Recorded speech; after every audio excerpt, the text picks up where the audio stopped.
Na cave lúgubre e úmida de uma antiga cisterna abandonada na Serra de Sintra, o ar cheirava a mofo e a um odor metálico e nauseabundo a sangue. Na escuridão, inúmeros corpos escorregadios e gélidos rastejavam sobre a pedra tosca, emitindo sibilos que faziam gelar o sangue. Catarina Silva estava encolhida no chão de pedra gélida, com as mãos atadas atrás das costas. Uma víbora cornuda, com a grossura do braço de um homem adulto, subia lentamente pela sua perna.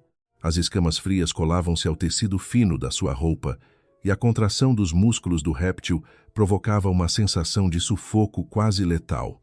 Num canto não muito distante, várias serpentes ibéricas altamente venenosas agitavam as suas línguas bífidas e vermelhas, os seus olhos a brilharem com uma fome predatória na penumbra. Ela tremia incontrolavelmente. A febre alta tornava a sua visão turva. Das feridas onde as presas já a haviam perfurado, irradiavam ondas de dor lancinante. O veneno misturava-se no seu sangue, como se milhares de lâminas com farpas microscópicas estivessem a rasgar-lhe as veias por dentro. Bang! Um som abafado ecoou quando a pesada porta de ferro forjado da cave foi empurrada de rompante. Uma luz branca e ofuscante inundou o espaço, iluminando aquele cenário que mais parecia o purgatório de Dante. Catarina fechou os olhos em agonia, enquanto lágrimas incontroláveis escorriam pelo seu rosto, misturando-se com o sangue seco, dando-lhe um ar miserável. O som metálico dos saltos altos a bater na pedra aproximou-se. Trus, trus, trus! Ai, Gonçalo, olha para o estado da Catarina. Dá tanta pena, não dá? Uma voz feminina, açucarada e artificial, ecoou pela cave vazia. Catarina lutou contra as vertigens e abriu os olhos. Contra a luz, viu o casal que a fazia querer ranger os dentes até os quebrar. Beatriz Mendes vestia um vestido de alta costura branco imaculado, parecendo uma flor frágil e inofensiva, agarrada ao braço do homem a seu lado. E o homem que ela segurava usava um fato italiano feito à medida no Príncipe Real. O seu rosto era atraente, com a postura de quem pertence à alta aristocracia financeira de Lisboa. Mas naqueles olhos estreitos havia apenas uma frieza de gelar a espinha e um nojo palpável. Era Gonçalo Ribeiro, o marido pelo qual ela tinha abdicado de todo o seu estatuto, vivendo como uma mulher comum, servindo-o durante 3 anos inteiros. Quando esta louca te empurrou pelas escadas abaixo, não a vi com pena nenhuma de ti. A voz de Gonçalo era tão fria como o gelo quebrado. Ele olhava de cima para Catarina, como se observasse um monte de lixo pestilento. Catarina ofegou violentamente, os lábios secos a tremerem. Eu não a empurrei. O Gonçalo sabe que ela se atirou de propósito. Chega! Gonçalo interrompeu-a com um grito áspero. Deu um passo em frente e o seu sapato de couro de fabrico artesanal pisou sem piedade os dedos finos de Catarina, esmagando-os contra a pedra. Uma dor aguda atravessou-lhe os nervos. Catarina sugou o ar frio, mordendo o lábio inferior até sentir o sabor férreo a sangue, engolindo o grito de dor. Até agora, ainda tens o descaramento de mentir? A Beatriz não só foi empurrada por ti, como tu, de forma perversa, andaste a envenenar a comida dela, o que a levou a desenvolver leucemia. Catarina, como é que o teu coração pode ser tão podre? O rugido de Gonçalo ecoou pelas paredes, fazendo algumas cobras recuarem assustadas. Beatriz, fingindo tristeza, puxou a manga do fato de Gonçalo. Os seus olhos estavam vermelhos e algumas lágrimas caíram perfeitamente pelo seu rosto pálido. Gonçalo, não culpes a Catarina. Ela só fez isto porque te ama demais. Afinal, quando eu voltei do Brasil, ela sentiu-se ameaçada. Eu não me importo. Desde que o meu cancro tenha cura, mesmo que seja preciso extrair toda a medula óssea da Catarina, eu aceito. Por ti, Gonçalo, eu tenho de sobreviver. Aquela frase foi como uma faca romba a serrar o coração de Catarina, extrair a medula óssea. Então era este o verdadeiro motivo pelo qual a tinham trancado ali, nesta masmorra em Sintra, tratada como um animal. Não era um castigo. Era para a forçar a assinar o termo de consentimento para o transplante de medula. Ouviste? Gonçalo agachou-se, agarrando os cabelos desgrenhados de Catarina, forçando-a a olhar para ele. A Beatriz tem um coração de ouro. Ainda pede por ti. Assina agora este documento de doação de medula, e talvez eu considere tirar-te deste buraco infernal. Caso contrário, prepara-te para seres devorada viva por estes bichos. Catarina olhou para o rosto daquele homem, o homem por quem ela estivera disposta a abandonar o mundo inteiro, e de repente achou tudo de uma ironia grotesca. 3 anos. Mais de 1000 dias e noites de dedicação absoluta. Ela tinha, nas sombras, mobilizado os seus próprios recursos para pegar num jovem falido da aristocracia decadente de Cascais e elevá-lo ao topo como o novo magnata de Portugal. Pensou que tinha aquecido uma pedra com o seu amor, mas essa pedra virou-se e cravou-lhe a lâmina mais afiada no peito. E se eu não assinar? Catarina sussurrou num fio de voz, mas com o olhar fixo em Gonçalo. Um brilho malicioso passou pelos olhos de Beatriz. Ela encolheu-se, fingindo medo, e encostou-se ao peito de Gonçalo. Em seguida, com a voz mais doce do mundo, disse a frase mais cruel. Gonçalo, já que a Catarina é tão teimosa, parece que a doença dela mental não tem cura. Ouvi dizer que o veneno de cobra estimula os nervos. Que tal se os teus capangas lhe injetarem o soro antiofídico a cada 15 minutos? Basta manter-la viva, só a respirar. Se ela morrer, a vitalidade da medula já não serve, não é? Injetar o soro a cada 15 minutos. Garantir que não morreria do veneno, mas forçá-la a sentir, na escuridão daquela cave, a dor alucinante do veneno a destruir-lhe os órgãos internos e o terror absoluto de ser devorada pelas cobras. Gonçalo não franziu sequer o sobrolho. Apenas largou o cabelo de Catarina com repulsa, sacudindo as mãos como se tivesse tocado em lixo tóxico. Faz o que a Beatriz disse. Catarina, a minha paciência tem limites. Quando ganhares juízo, toca a campainha. Ele virou-se para sair, mas a ponta do seu sapato bateu numa pequena caixa de veludo que tinha caído no chão. Era o objeto que Catarina estivera a proteger com a vida antes de ser raptada. Aquele dia era o 3º aniversário do casamento deles. Na caixa estavam uns botões de punho que ela mesma tinha desenhado e mandado forjar durante um mês. Gonçalo olhou de relance para o botão de punho sujo de pó e soltou um riso de escárnio. Ainda tentas usar este lixo barato para me comover? Catarina, metes-me enojo. Crack. O sapato italiano caríssimo pisou sem piedade a peça, esmagando o botão de punho e todo o amor e suor que Catarina ali depositara em fragmentos irreconhecíveis. Ao olhar para aquele pó no chão, Catarina sentiu que algo nas profundezas do seu coração desabava por completo. A pesada porta de ferro voltou a emitir um estrondo, fechando-se hermeticamente. A luz ofuscante desapareceu, e a cave voltou à sua escuridão de morte. As horas que se seguiram foram, para Catarina, um suplício sem fim. Uma víbora atacou do canto mais escuro, cravando as presas na sua perna. O veneno viajou quase instantaneamente pela corrente sanguínea. Catarina convulsionou, sentindo como se milhares de formigas estivessem a roer-lhe os ossos. Quando estava à beira do choque anafilático, a pequena janela da porta abriu-se e uma mão com uma luva de borracha enfiou de forma bruta uma seringa no seu braço, empurrando o soro. A dor aliviava levemente, apenas para ser seguida por um novo ataque de outra cobra. Envenenamento, agonia, injeção de soro, lucidez forçada, um ciclo infinito. A febre alta trouxe-lhe alucinações. As suas roupas estavam ensopadas em suor frio.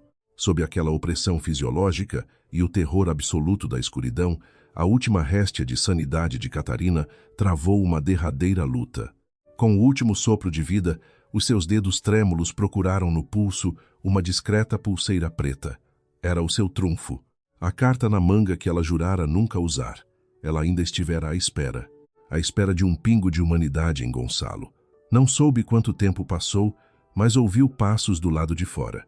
Juntando todas as forças que lhe restavam, ela gritou com a voz rouca para a porta: Gonçalo, salva-me! Estou com febre, por favor. Silêncio do outro lado. Através da pesada porta, chegou a voz mortalmente impaciente de Gonçalo. Febre? Mais um teatro teu, Catarina? Poupem-me. A Beatriz sentiu-se tonta agora mesmo enquanto experimentava o vestido de noiva. Vou levar-la a CUF Descobertas para um check-up. Fica aí a aproveitar. Quando decidires assinar, manda chamar. Os passos afastaram-se. Simultaneamente ouviu-se um leve clique. A luz vermelha da única câmara de vigilância noturna apagou-se. Ele, para não perturbar o clima de experimentar vestidos com a amante, tinha mandado cortar o sinal de vídeo da cave. Ele nem sequer se dignava a assistir aos seus últimos momentos de agonia. Desespero. Desespero absoluto. Como uma reada repentina, congelou todo o sangue no corpo de Catarina. Na escuridão, ela começou a rir. O riso tornou-se cada vez mais alto, como o grito de uma ave noturna, carregado de uma loucura que rasgava a alma. Ela tinha jurado sob as estrelas que, se Gonçalo acreditasse nela apenas uma vez, seria para sempre a submissa e discreta senhora Ribeiro. Mas agora, os votos estavam anulados. Na penumbra, o olhar de Catarina sofreu uma mutação aterradora. A submissão, a súplica, a inferioridade. Tudo se reduziu a cinzas. No seu lugar, surgiu uma frieza brutal, antiga e dominadora, como os glaciares do Ártico. Sem hesitar, ela pressionou um botão microscópico escondido na pulseira preta. Bip! Um som eletrônico quase inaudível soou na cave isolada. Neste mundo, apenas um punhado de pessoas sabia o que significava quando aquele emissor de resgate de nível 0 absoluto era ativado. Significava que a figura suprema que desaparecera há 3 anos, a governante do maior conglomerado global de defesa, indústria militar e energia, o consórcio Silva, estava de volta. Catarina fechou os olhos, permitindo-se cair na inconsciência. Quando os abrisse novamente, os céus de Portugal iriam mudar de cor. Na loja de noivas mais luxuosa da Avenida da Liberdade, em Lisboa, Beatriz Mendes experimentava um vestido incrustado com diamantes avaliado em milhões de euros. Diante do enorme espelho de corpo inteiro, exibia o sorriso triunfante de uma vencedora. Onde estava a fraqueza de uma doente com leucemia? Gonçalo, fica-me bem? Ela rodopiou, perguntando com voz mimada ao homem sentado no sofá a folhear uma revista da GQ. Gonçalo Ribeiro levantou os olhos e um brilho de deslumbramento cruzou o seu rosto. Os lábios desenharam um sorriso apaixonado. Ficas linda com qualquer coisa. Depois de amanhã, quando fizermos o transplante, casamo-nos de imediato. Beatriz caminhou até ele, sentou-se no seu colo e abraçou-lhe o pescoço. Mas e se a Catarina continuar a não querer assinar? Ela é tão teimosa. Tenho medo. Um brilho cruel atravessou o olhar de Gonçalo. Em Portugal, não há nada que eu, Gonçalo Ribeiro, não consiga fazer. Aquele soro só a mantém viva. Duvido que ela aguente mais 24 horas naquele inferno. Se ela continuar a armar-se em parva, tiramos-lhe a medula à força. É só uma questão de subornar a clínica certa. Nesse exato momento, o telemóvel de Gonçalo começou a vibrar freneticamente. Ele franziu o sobrolho e atendeu. Do outro lado, a voz esganiçada e aterrorizada do seu assistente, João. Senhor Ribeiro. Aconteceu uma desgraça. Que pânico é esse? O céu caiu por acaso? Gonçalo resmungou friamente. Ah, a senhora. Ela desapareceu no ar. A voz de João carregava um pavor indisfarçável. Gonçalo levantou-se abruptamente, empurrando Beatriz para o lado. O seu rosto escureceu. Como é que é? Aquilo é um bunker fechado. Tínhamos 6 seguranças à porta a fazer turnos. Uma mulher com febre criou asas e voou. É verdade. Desapareceu. Nós fomos lá dar a injeção como a dona Beatriz mandou, mas quando abrimos a porta, as cobras estavam todas mortas, esmagadas. A senhora desapareceu, só ficou um anel partido no chão. O assistente estava quase a chorar. Inúteis, bando de incompetentes. Gonçalo pontapeou a mesa de centro de cristal à sua frente. Vê as câmaras. Verifica todos os carros que saíram da serra na última meia hora. As câmaras, o sistema foi cortado à força.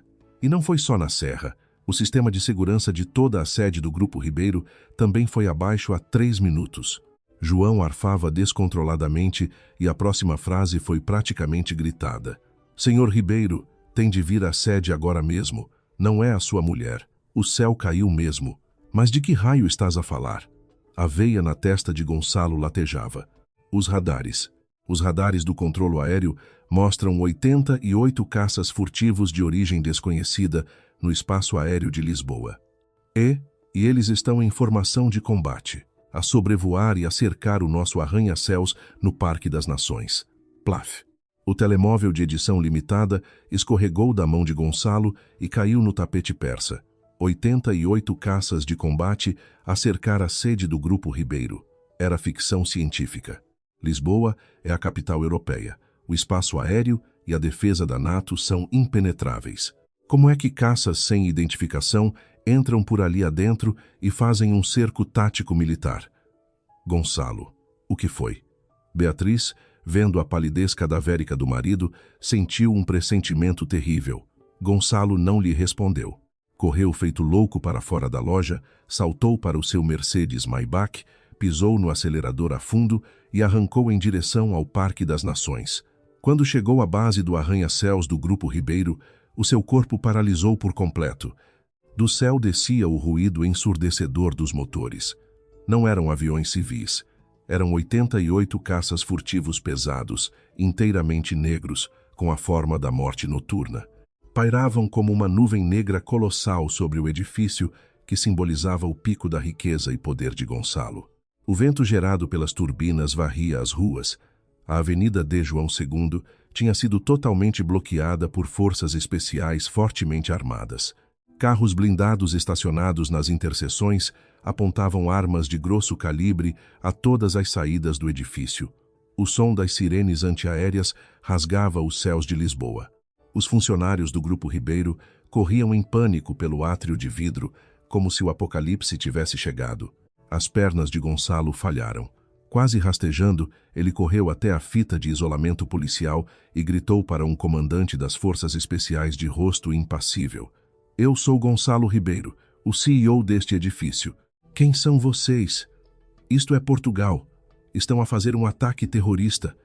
Quero falar com o vosso comandante. Vou ligar agora ao ministro Carvalho. O comandante lançou-lhe um olhar gelado, como quem olha para um inseto insignificante, ignorando completamente os seus gritos. Falou baixo para o rádio. Alvo 1 confirmado no local.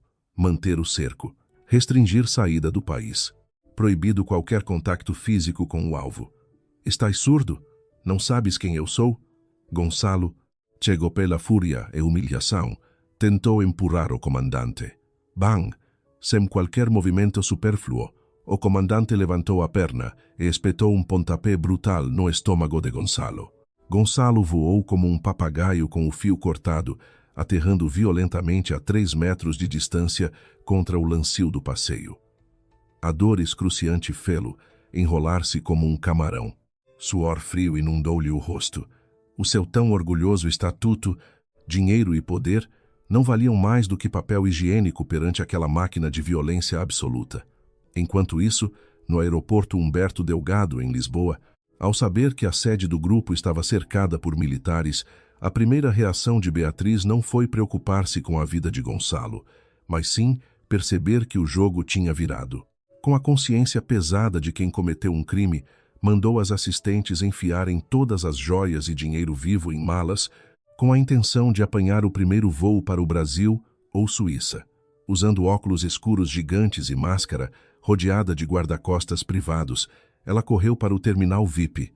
Despachem-se, paguem a segurança para nos deixar passar já. Beatriz resmungava, com as mãos a suarem frio. No exato momento em que ela ia atravessar o pórtico de segurança, o sistema de som do aeroporto desligou-se. De repente, esquadrões de operacionais vestidos com camuflagem negra tática, sem qualquer emblema, emergiram de todos os lados como fantasmas. Os seus movimentos eram tão rápidos e brutais que em menos de 10 segundos os seguranças a peso de ouro de Beatriz estavam no chão, com braços e pernas partidos, a uivar de dor como cães atropelados. O que é que estão a fazer? Sabem quem eu sou? Eu sou a noiva de Gonçalo Ribeiro. Socorro! Beatriz começou a gritar histericamente, recuando. 2 operacionais inexpressivos agarraram os seus ombros. Pressionaram para baixo com força. Crack, crack, 2 sons de ossos a estalar. Beatriz soltou um guincho de porco no matadouro, caindo de joelhos com estrondo no mármore brilhante do aeroporto, quase desmaiando de dor. A multidão dispersou-se num ápice. Um Mercedes classe S blindado, preto mate, com matrícula governamental secreta, deslizou silenciosamente para dentro do terminal, parando à frente de Beatriz. Os vidros tinham películas tão escuras que era impossível ver lá para dentro, mas todos sentiam a aura de opressão letal que emanava do veículo. Tremendo de agonia e com a maquilhagem desfeita em lágrimas, Beatriz olhou aterrorizada para o carro. Quem são vocês? Querem dinheiro? O Gonçalo tem muito dinheiro. O vidro não baixou. Em vez disso, do altifalante do carro saiu a voz de uma mulher, alterada por um modificador de voz, mecânica e gélida, onde cada sílaba era uma sentença de morte. Beatriz Mendes. Não gostas de dar injeções de soro? Levem-na para o nosso laboratório militar de defesa biológica nos Açores. Digam-lhes que arranjei uma excelente cobaia viva para testar o novo reagente neurotóxico. E lembrem-se, não importa como, certifiquem-se de que lhe injetam o antídoto a cada 15 minutos. Deixem-na viva. Não deixem que a morte a alcance tão rápido. As pupilas de Beatriz dilataram-se ao máximo. Um calafrio subiu-lhe dos pés à cabeça, como se mãos invisíveis lhe estivessem a esmagar o coração, aquelas palavras. Aquele método de punição familiar e desesperante. Não. Impossível. Beatriz começou a abanar a cabeça feito louca, gritando para o vidro fumado. Catarina, és tu, sua cabra. Aparece. O Gonçalo não te vai perdoar. A única resposta que obteve foi a ação brutal dos operacionais. Um capuz preto foi-lhe enfiado na cabeça. Um soco forte na nuca cortou-lhe as palavras, e Beatriz caiu no chão como um monte de trapos. Foi arrastada pelo chão polido para fora do aeroporto.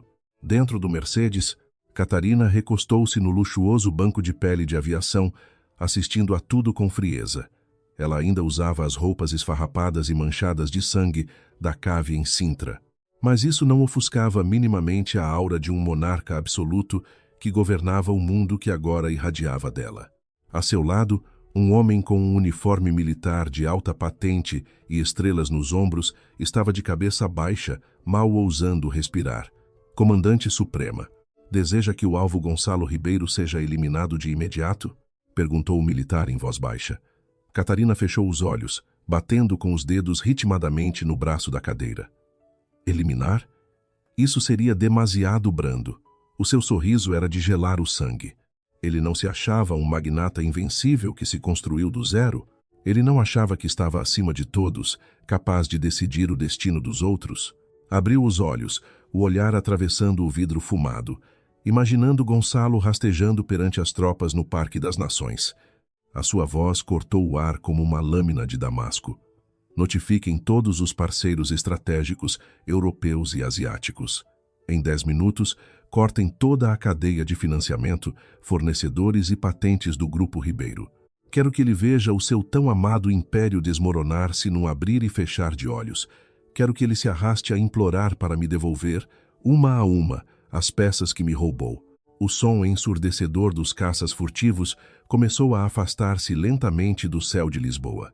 Como espectros, surgiram do nada e desapareceram sem deixar rasto, deixando para trás uma capital em pânico e um trânsito paralisado. Gonçalo ergueu-se do chão, como um cão escorraçado. O seu fato italiano caríssimo estava coberto de terra e relva, e as dores abdominais luíam suar em bica, incapaz sequer de se endireitar.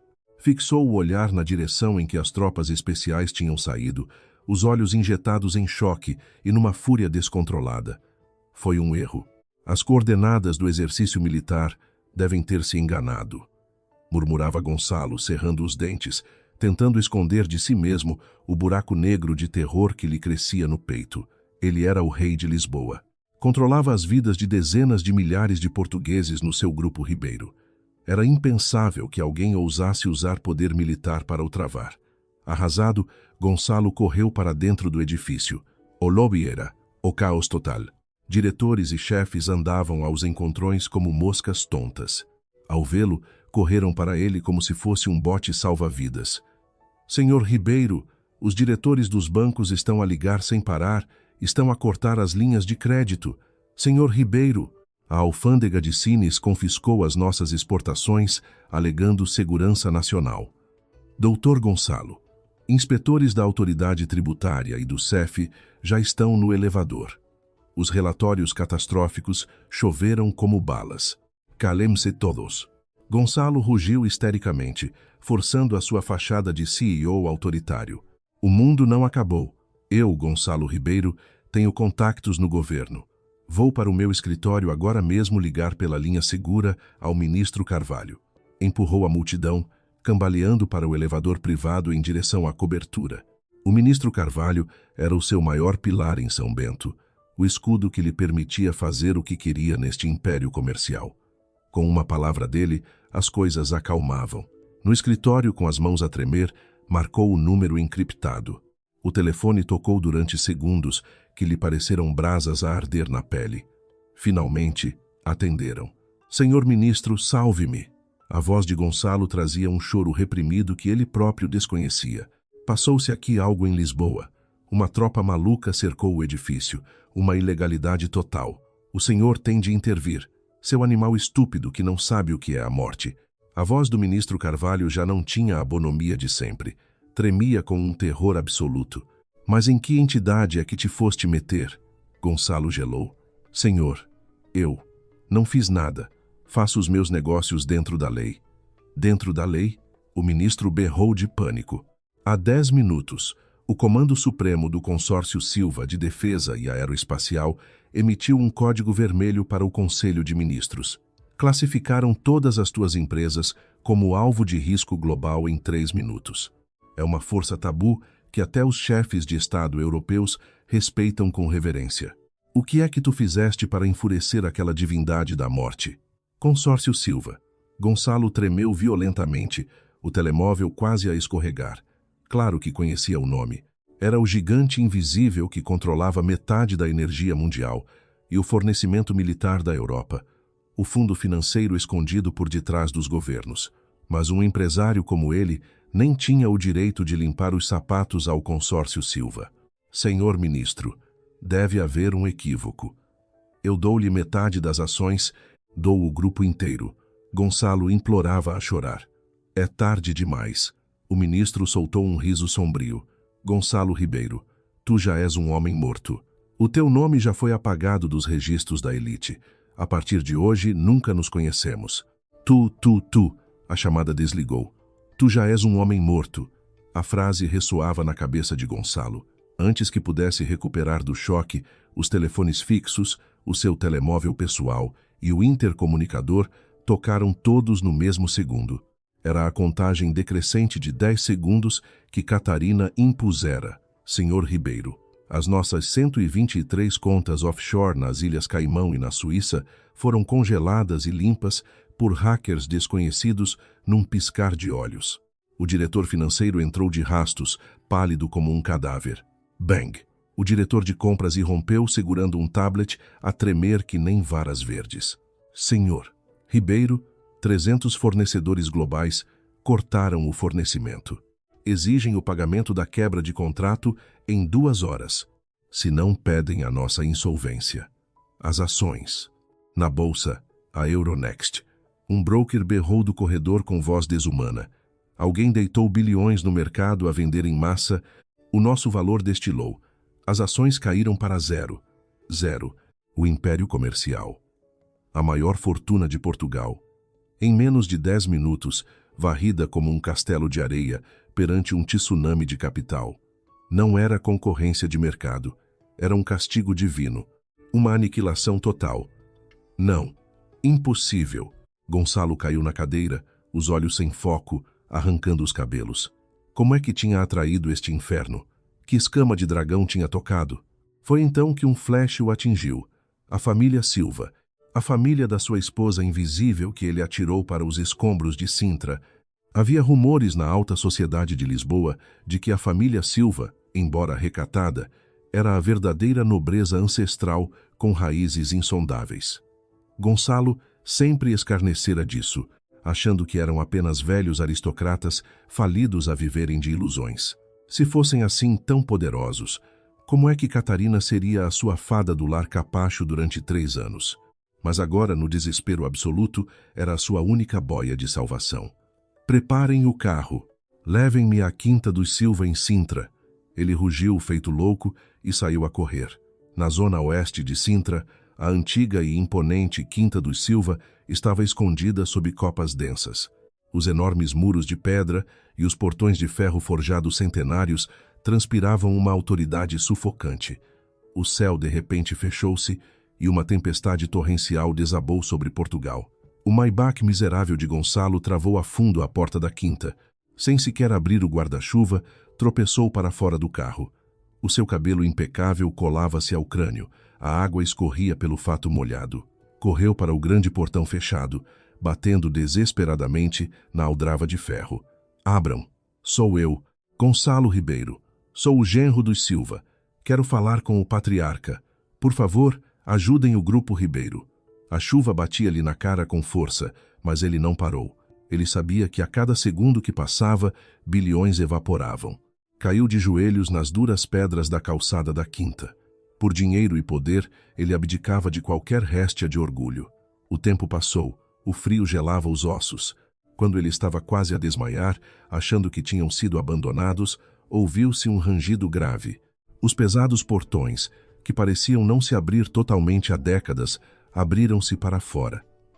Uma alegria eufórica invadiu Gonçalo. Ergueu a cabeça, esperando ver o mítico e idoso patriarca da família Silva. Mas o que viu fez o seu sorriso gelar e as pupilas encolherem de puro horror.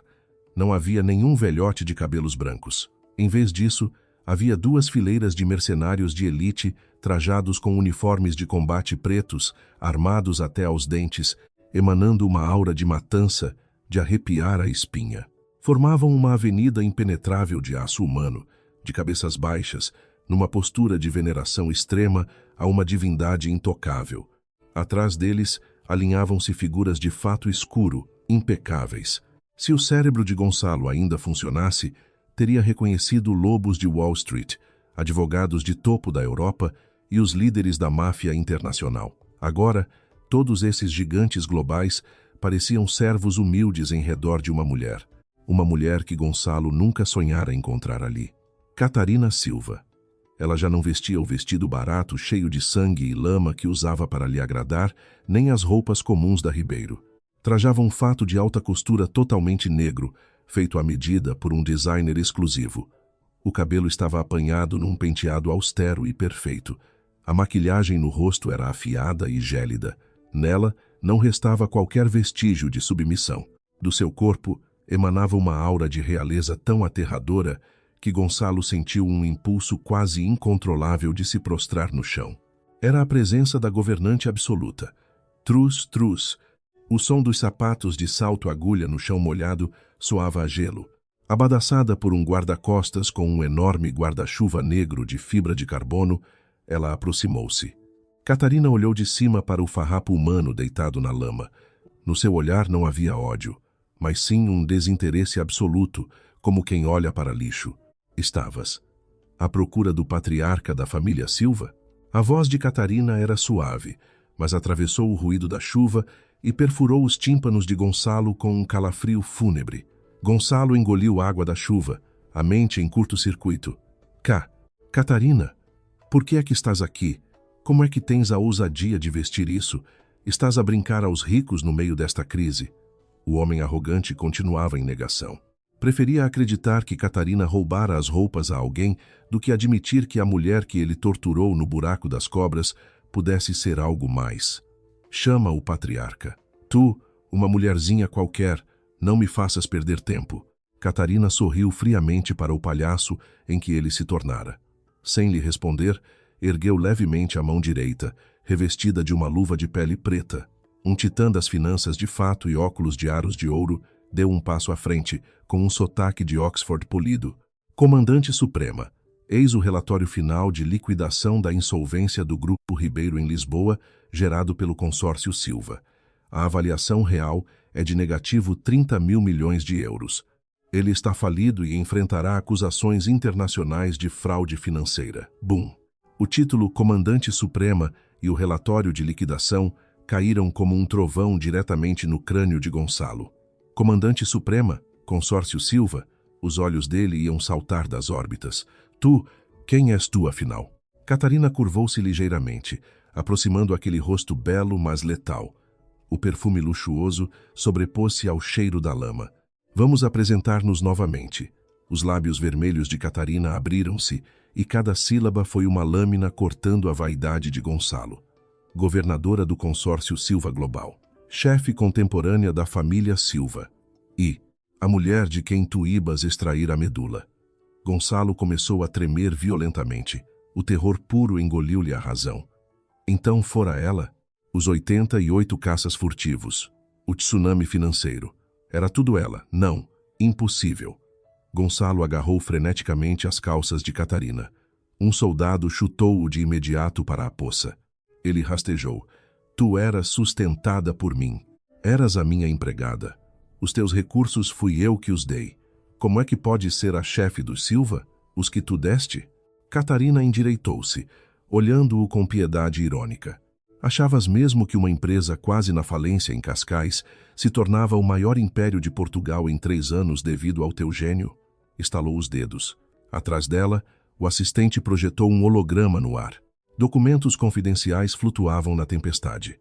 O teu primeiro fundo de 10 milhões de euros veio de uma empresa fantasma offshore minha. O projeto de urbanização em Alcântara, de que tanto te orgulhas, foi dado porque eu obriguei os teus concorrentes a desistir. E aqueles talentos da tua tecnologia eram investigadores de topo dos nossos laboratórios de defesa em Bruxelas disfarçados. O teu império foi apenas um brinquedo que eu te atirei para ver se eras digno de um casamento. Gonçalo, o chão fugiu-lhe por completo. A expropriação da sua dignidade e inteligência foi total. Ele julgava ter dominado Catarina com o seu poder. Na realidade, ela tinha comprado o campo de jogo inteiro. A sensação brutal de choque, humilhação e terror fê-lo revirar as entranhas. Blearga! Um jato de sangue negro saiu-lhe da boca, manchando a pedra de Sintra. Percebeu a monstruosidade que cometera. Ele não provocara um chefão. Ele tinha obrigado uma deusa a converter-se num demônio da vingança. E, no processo, tinha rasgado o seu próprio bilhete de lotaria para a elite mundial. Catarina, amor, eu errei. Gonçalo nem limpou o sangue da boca, atirando-se a bater com a cabeça no chão, esfolando a testa. Fui enfeitiçado pela Beatriz. Eu nunca a amei, foi sempre a ti. Lembra-te dos nossos 3 anos. Dá-me uma oportunidade. Esta imagem de um cão miserável implorando, comparada à sua postura fria na cave, era de uma ironia suprema. Os nossos 3 anos, murmurou Catarina, os lábios desenhando um sorriso. Bem, já que prezas tanto as memórias, eu dou-te uma oportunidade. Gonçalo levantou a cara coberta de sangue, cheio de esperança selvagem. Ela perdoou-o. Desocupa a cobertura do edifício do Grupo Ribeiro, disse ela, em tom monótono. O consórcio Silva precisa de um novo centro de comando da Península Ibérica, mas como gostas tanto da empresa, permito-te ficares lá a trabalhar. Gonçalo gelou. Catarina ia apoderar-se do seu edifício. Mas ia deixá-lo lá dentro? Fazer dele um diretor? Qualquer coisa servia para dar a volta. Obrigado, Catarina. Obrigado. Vou provar o que valho. Mal ele sabia que o verdadeiro inferno psicológico estava a começar, 3 dias depois. Edifício na Avenida de João II, Parque das Nações. O logótipo da Ribeiro fora arrancado, substituído pelo escudo negro gigante do consórcio Silva. Na cobertura, o escritório que outrora representara o poder de Gonçalo era agora o centro de controlo de Catarina.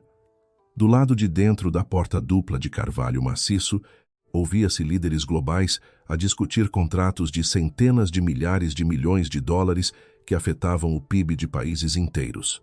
E, do lado de fora, Gonçalo, o ex-rei daquele castelo, vestia a farda azul de algodão rasca dos contínuos e da limpeza, forçado por 2 mercenários gigantes a ficar ajoelhado no chão gélido do corredor de mármore com uma esfregona na mão. Esta era a sua oportunidade. Esfregar o chão do seu próprio império falido, observando os gigantes de fato andarem à sua frente, sentindo até a medula do osso que ele nunca passaria de um lixo espezinhado sob os pés de Catarina. Não. O orgulho de Gonçalo estilhaçou-se até virar cinzas, enquanto ouvia os números estratosféricos ditados lá dentro. Comandante, disse um assistente, aproximando-se de Catarina na grande secretária. O laboratório biológico nos Açores enviou imagens novas. Os testes da 7ª fase do antídoto com Beatriz Mendes prosseguem. 1. Catarina assinou um contrato militar de defesa europeia sem levantar os olhos. Ainda está viva?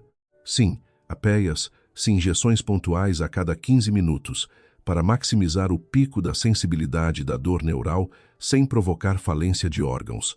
Mas a mente dela quebrou. Grita histericamente para falar consigo e fazer um acordo sobre segredos do Gonçalo.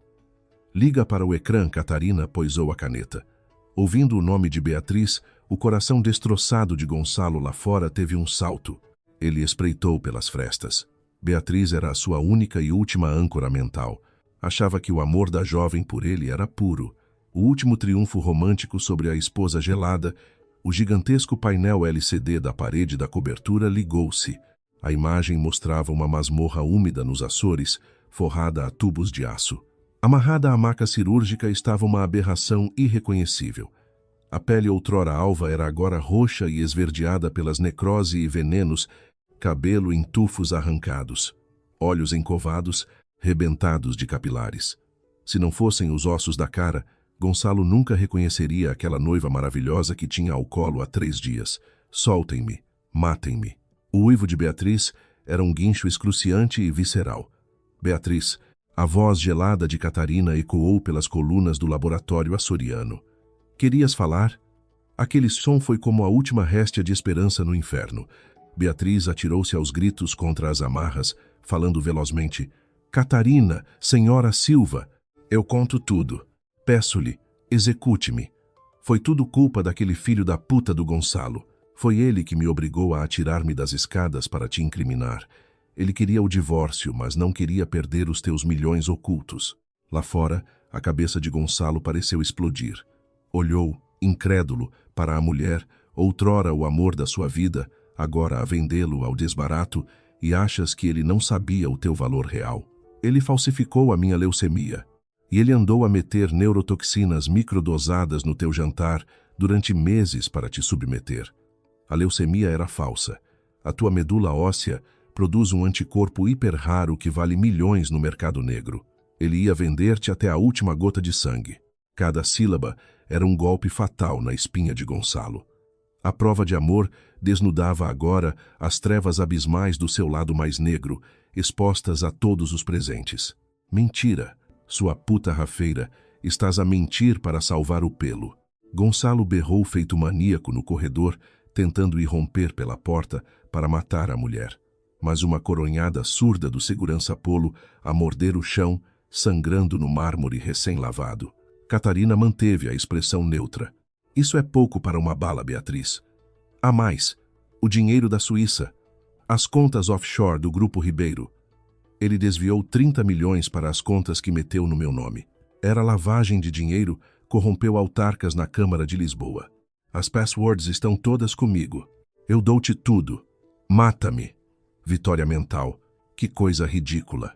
Perante o terror do poder absoluto, o amor e o sacrifício dissolviam-se num pântano. Catarina fechou a emissão de vídeo. O silêncio reinou na sala. Ela caminhou até a porta aberta e olhou lá para baixo, para a figura cor de cinza a contorcer-se. Ouviste bem, Gonçalo? O sorriso de Catarina era puro escárnio, a suprema punição psicológica. Este era o anjo pela qual arriscaste matar-me. Tu achavas que a estavas a usar para me humilhar.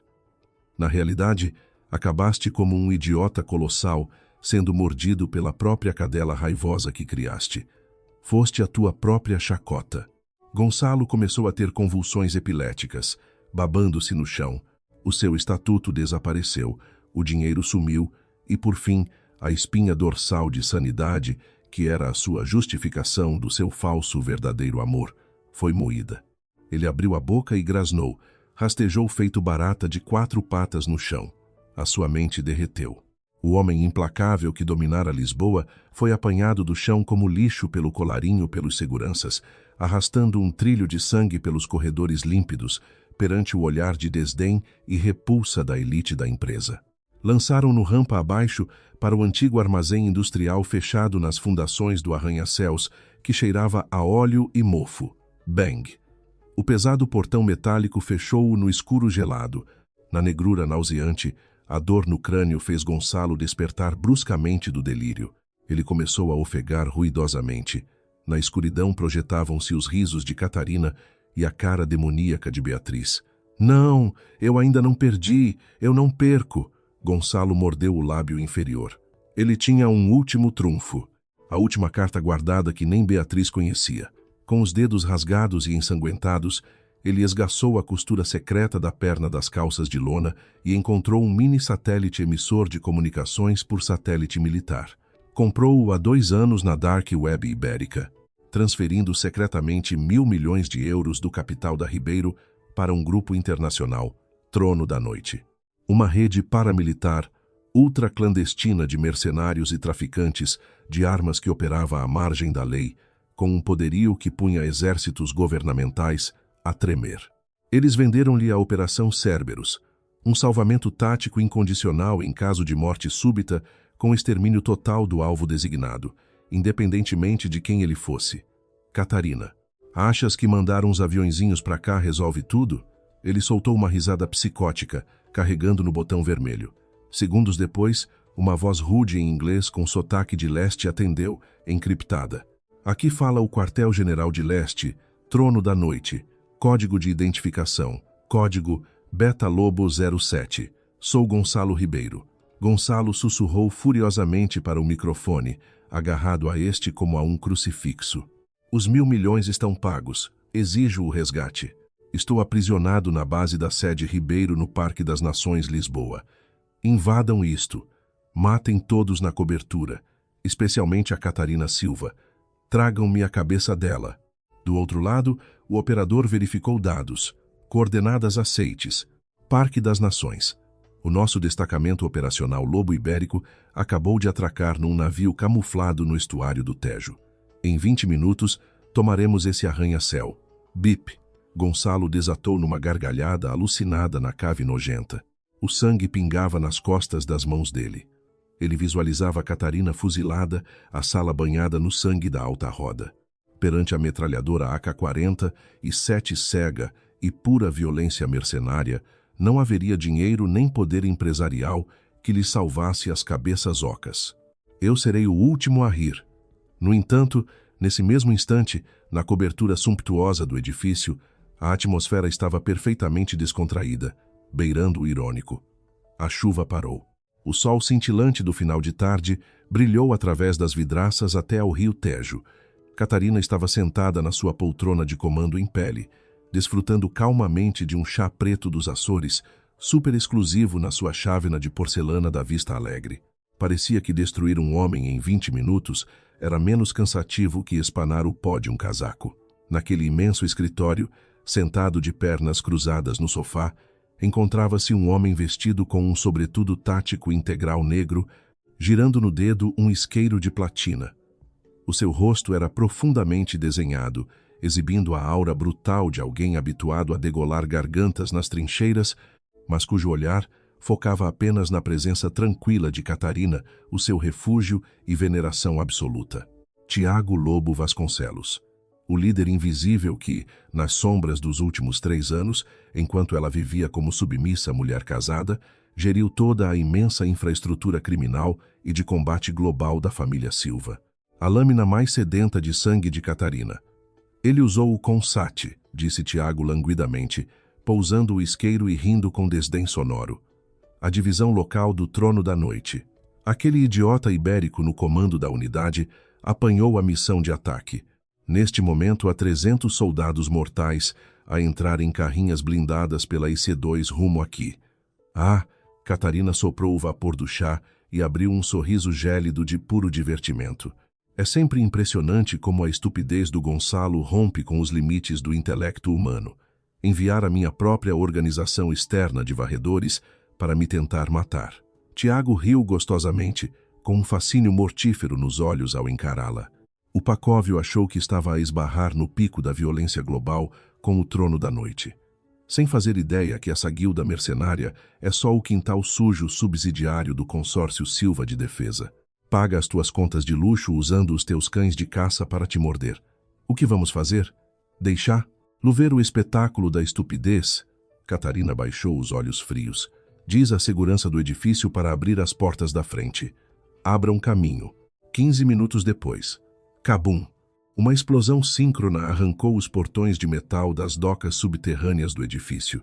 A nuvem de fumo branco espalhou-se pela umidade. Gonçalo foi atirado para trás, tossindo pólvora, mas os seus olhos brilhavam de euforia. 15 sombras enormes e armadas com equipamento tático e visão noturna invadiram o parque de estacionamento como demônios ceifeiros. Um monstro careca, com uma cicatriz a cortar-lhe o pescoço, agarrou Gonçalo. És tu o Beta Lobo 07? Perguntou num português duro. Sou eu, sou eu. Gonçalo agarrou-o, deitando lágrimas de alívio.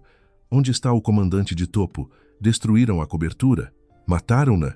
O comandante-chefe já lá está em cima a limpar a zona. Ele ordenou levar-te para assistires. O Brutamontes respondeu sem expressão. Gonçalo sentiu as forças voltarem. Puxou um colete imundo e pô-lo ao pescoço.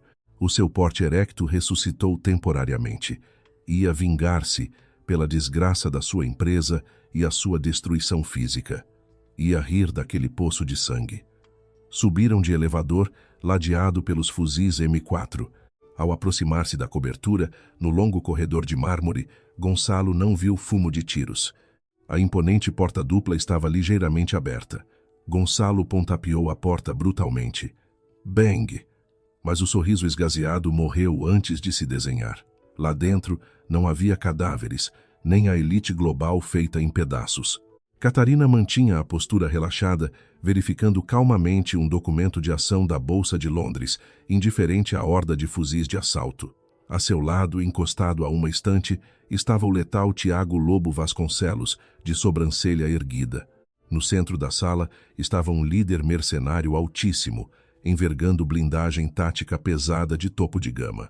Comandante, o que estás a fazer aí parado? Gonçalo espumou, esticando o dedo trêmulo para Catarina. Paguei-vos 1.000 milhões de euros. Queimassem-na a tiro. Quero a cabeça dela agora. Mas nenhum dos mercenários armados atrás de Gonçalo ergueu o fuzil. Em sincronia mortífera, eles recuaram um passo e abateram as armas para o chão, focando-se no teto. Gonçalo gaguejou. Vê. Vocês. Foi aí que o massivo comandante mercenário rodou sobre os calcanhares. No seu rosto desfigurado pelo tempo de guerra, não havia qualquer malícia para os alvos na sala, mas sim reverência. Nem sequer fitou Gonçalo, o contratante de 1.000 milhões, com o canto do olho. Caminhou em direção à mesa e, em frente ao par de globos oculares saltados de Gonçalo Ribeiro, ele caiu de joelhos com um estrondo aterrador no pavimento de madeira de ébano. Divisão Europeia, Esquadrão Ibérico do Trono da Noite, codinome Vasculhador. Reporto à Comandante Suprema. O demônio sanguinário esmurrou fortemente o coração no lado esquerdo do seu colete com o punho fechado. Comandante, confirmado o pedido de extermínio interno. O bicho apelidado de Gonçalo Ribeiro, assim como os 10.000 dossiês ocultos nas caimão do seu esquema sujo, estão totalmente cativos. Esperamos ordem de aniquilação. O silêncio fúnebre dominou a sala do alto comando. Sentia-se apenas o ruído do ar-condicionado de alto débito, exalando o hálito frígido de uma tumba. O sangue abandonou o corpo de Gonçalo. O mundo colapsou, fragmentado e poeirento. O trono da noite. O supremo sindicato do crime paramilitar, ao qual ele oferecera 1.000 milhões pelo homicídio de uma mulher. Dirigia-se a ela de joelhos perante a deusa majestosa, chamando-lhe Comandante Suprema. E, isso, é falso. Estás a brincar. Bruxaria. Estão feitos em bloco contra mim. Gonçalo recuou num choro babado e ruidoso, caindo redondo de joelhos. Tiago soltou a risada estridente, parando frente a Gonçalo, agachando-se com a superioridade implacável de quem olha para um inseto com pena assassina. Gonçalo Ribeiro. A tua limitação estúpida superou todos os manuais de psicopatologia que alguma vez li. Tu acreditas que os degraus do poder do crime que tu consegues alcançar são a elite mundial? O que vês como topo São apenas os cães vadios que o consórcio Silva adota para ir lamber as sujidades das calçadas do mundo. E a deusa que senta à cadeira, meu tolo, é ela quem forja os dogmas do abismo. A tua realeza, em cima do pedestal dela, é esgoto ralo. O machado das palavras rachou o córtex frontal do raciocínio e dignidade daquela fraude ambulante. No jogo cósmico, Gonçalo não era a vítima ou o herói antagonista. Ele só fornecera a areia pela qual ia ser desintegrado. Tentar triturar Catarina Silva usando o canhão de Catarina Silva era o nível máximo de ironia. O que saiu da garganta de Gonçalo não foi humano. A psique fragmentou. Ele batia violentamente com o rosto contra o soalho, prostrado de pernas ao ar, esmurrando, chorando o nada. 10.000 milhões. Compraram o céu do mundo. Catarina, o meu fogo de artifício brilha. Tum, tum. O CEO implacável perdeu a mente para sempre e riu com os babosos na cara no chão do Parque das Nações. O que ordena, comandante? Perguntou Tiago. Catarina virou-se preguiçosamente de costas para o infeliz, debruçando os braços no imenso parapeito de vidro virado ao estuário, no Tejo ao crepúsculo.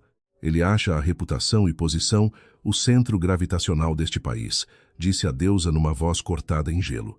Mandem o boletim oficial pelo consórcio para o governo e canais de informação ibéricos, classe S. Primeiro, certifiquem a colaboração e fomento ao terrorismo do Gonçalo no trono da noite e a lavagem cruzada. E o mais importante, o consórcio e o capital retirará e encerrará todas as infraestruturas, postos de trabalho e contratos com as cadeias produtivas sediadas em Lisboa a partir desta hora, até as instâncias políticas efetuarem o julgamento sumário do Ribeiro publicamente. O mercenário engoliu em seco. A erradicação de 10.000 postos de trabalho vitais de Lisboa ia gerar uma revolta sanguinária. Era atirar o animal para a multidão furibunda, onde não restaria sequer pó da alma dele. Meia hora após, Lisboa explodiu. O pânico na economia varreu as praças e jornais. As chamadas governamentais explodiram à velocidade da luz. Multidões com pedras, sem salários e desesperados marcharam pelas avenidas. O outrora inquestionável Império Ribeiro caiu aos pés de Gonçalo Ribeiro, enquanto as corporações antimotim e forças da PSP o arrastavam do edifício para a viatura. Ao atravessar o Parque das Nações, milhares de ex-funcionários gritaram pela pele daquele crápula infame. A PSP parou o andamento intencionalmente para apaziguar a ira das massas contra a sua carcaça. O linchamento decorreu à bastonada cega. Pela culpa daquele traste em incomodar a raiva divina, 100.000 vidas portuguesas entraram na câmara de fome. Gonçalo sofreu perfuração óssea. Um estilhaço de garrafa vazou-lhe o olho esquerdo. Banhado no charco barrento com uma poça fétida carmim, ele emitiu ganidos afogados virados para o céu, rasgado no pico do edifício corporativo de onde fora arremessado. Catarina já não retribuiu um olhar à ralé esquecida. O estabelecimento prisional de Monsanto, em Lisboa, uma penitenciária subterrânea abissal da máxima vigilância do país, imergiu o criminoso Gonçalo no andar 15 das catacumbas secretas do complexo Ar Sem Sol, apenas a fragrância nauseante de feno cru e latrinas partilhadas. Gotas, gotas. Num farrapo apodrecido de uniforme lúgubre, Gonçalo estava de cócoras, parecendo um esqueleto sem um dente que morde e que perdeu um olho pela fúria de Lisboa. Uma das pernas foi destroçada sem auxílio ortopédico. Ele vivia de pesadelos. Na negridão perene, ouviu um sibilar fétido. A única janela visual que possuía saltava o choque psicótico no escuro, batendo febrilmente no tornozelo e na virilha. Cobra.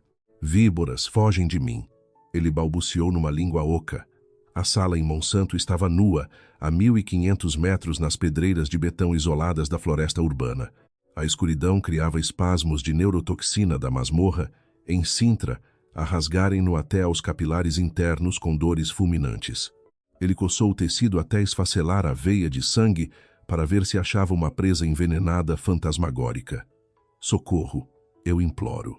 Tragam soro de cura, injectem-no, carrascos, implorava a rasgar a pele na grade inviolável.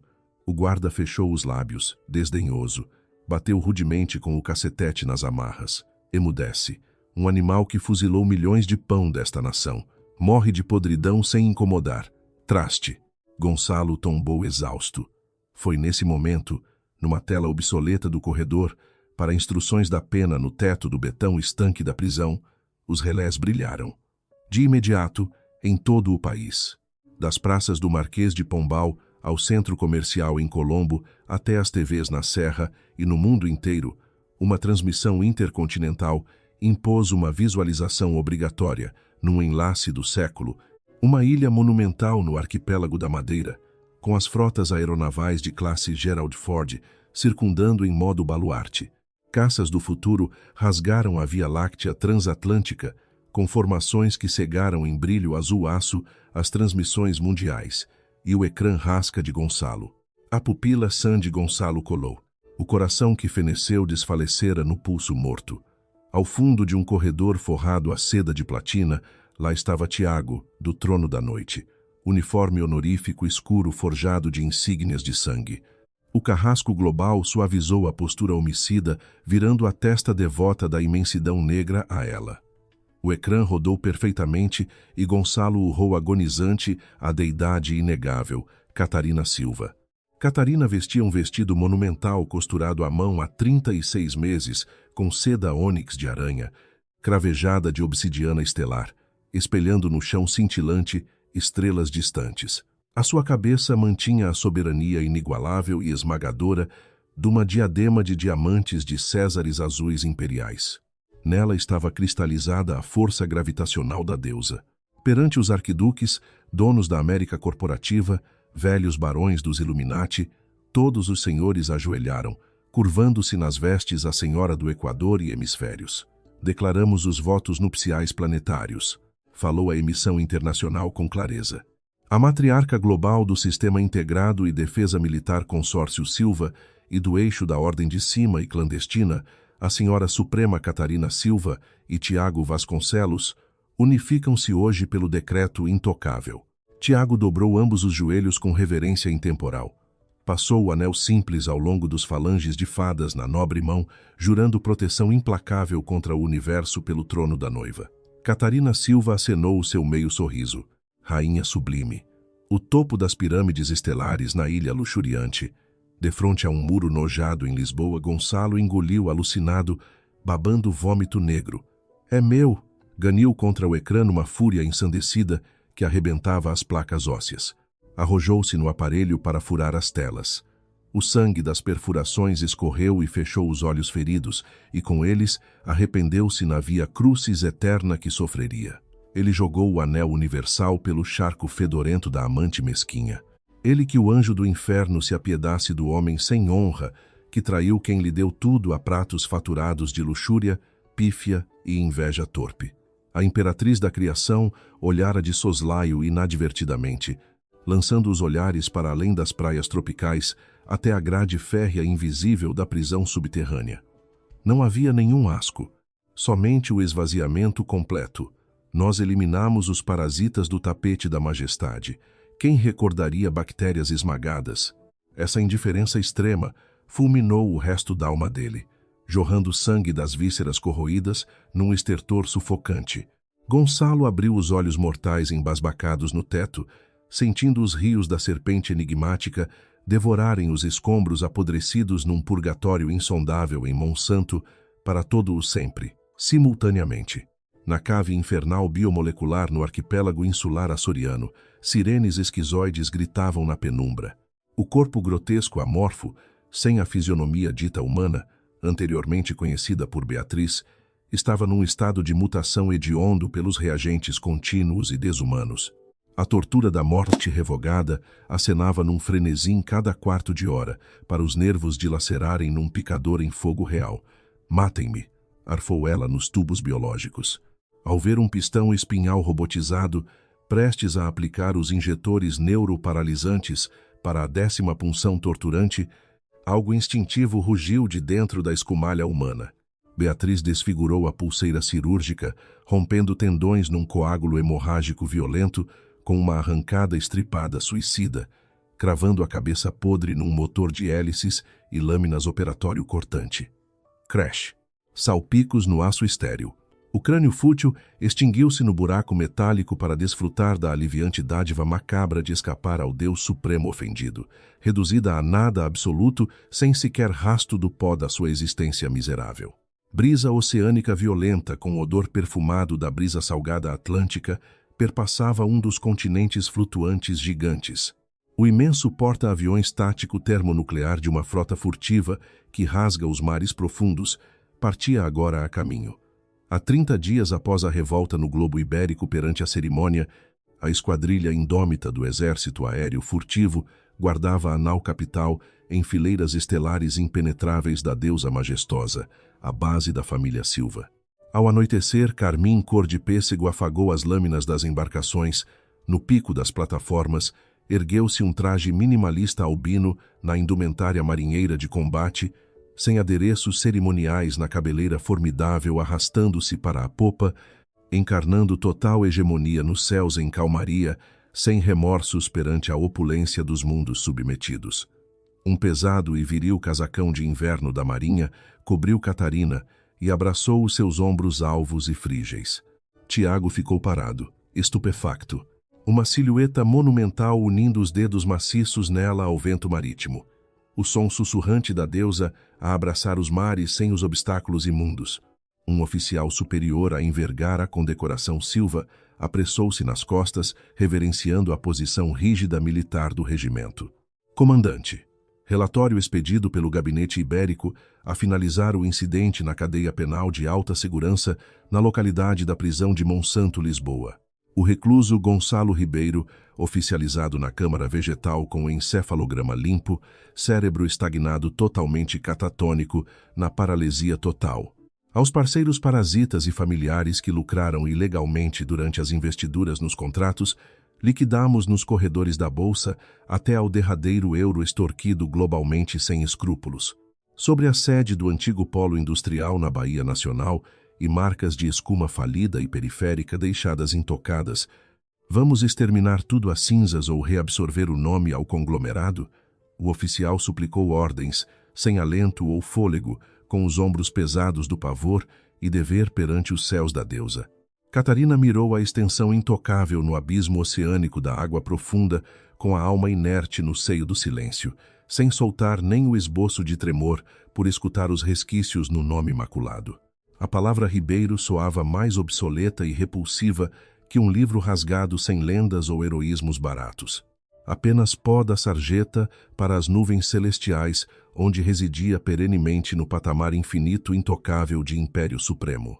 Esticou os braços elegantes capturando uma pena de uma gaivota pura, varrida pelos ventos quentes portugueses, girou nos punhos da líder máxima e permitiu que este assoprasse nas monções dos píncaros e desaparecessem por completo do espectro material, até caírem nas ondas das tempestades, num vórtice infinito, apagando toda a dor do mundo terrestre na sua glória suprema da liberdade de renascimento infindável, na supremacia intocável, sem qualquer restrição para os deuses e gigantes. Apaguem tudo, respondeu a voz cristalina, uma cisão do apocalipse eterno sem perdão ou lembranças, apagando do firmamento cósmico sem piedade da poeira esfarrapada, o nome que nem aos ratos faria morada em qualquer arquivo. A lixeira imunda nem corromperia as tintas celestiais para se sentar nos arquivos de defesas mundiais. Desintegrem a fumaça de 3 anos e esse nome bastardo Ribeiro, e como se nenhuma linha na epopeia fora elaborada nesse passado, para sempre varrida do nosso universo de titãs. Afirmativo, comandante do destacamento. O almirante silenciou e correu rumo à ponte. Voltou os calcanhares no fim de tarde e iluminou-se na majestade de ouro invencível, pela imponente formosura irrepreensível, livre sem restrições ou opressão da amor, pífio no labirinto das ilusões de donzelas, de papel machê, extintas e queimadas, perante a deidade irrefutável ressuscitada nas cavernas ibéricas imortais, rumo à rainha, perante si, o impiedoso Senhor. E agora? Tiago cerrou os dedos, agarrando as mãos gélidas macias perante as vastidões estreladas com devoção da eternidade. Catarina Silva entrecruzou-se nos nós dos dedos e partiu aos horizontes sem medos nenhuns. Destruía a encenação falsa obsoleta de escravidão da amor. Preparar as forças celestiais. Iremos patrulhar com fogo intocável os novos reinos divinos de esplendor absolutos formados neste planeta. O som supersônico e esmagador partiu a tempestade dos caças furtivos a rasgar o céu noturno, triturando tsunamis de corrupção infame num rolo opressor do couraçado marítimo no ápice das ondas, cortando o caminho eterno da divindade, a dominar impiedosa as galáxias infinitas absolutas do pináculo da glória de todos os mundos e do poder soberano total que nunca recuará sem o seu hino daço final.